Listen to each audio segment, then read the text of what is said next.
Alright, so this is a video explaining and demonstrating how the Bluetooth connectivity works on this IS250 2011.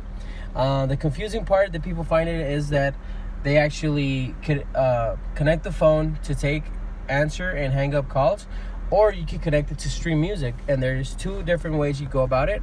You would go to setup, you have your phone, and you have your audio. If you connect it just to your phone, you're not going to be able to stream music. So what you want to do is go to audio, and then Bluetooth settings.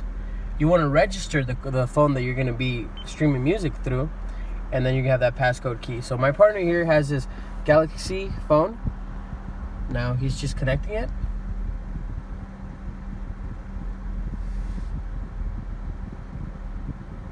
Are you in? All right. So there you go, Bluetooth successful. And now we're going to go ahead and Bluetooth settings.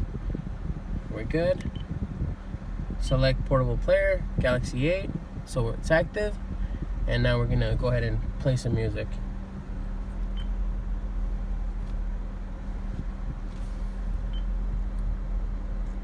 There you go.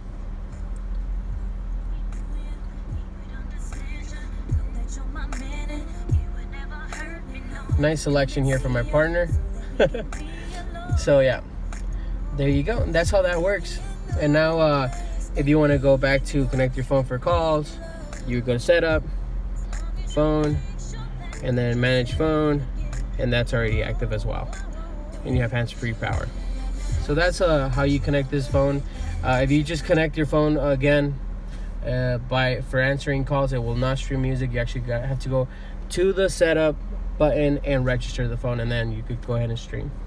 Thank you for watching, and talk to you soon.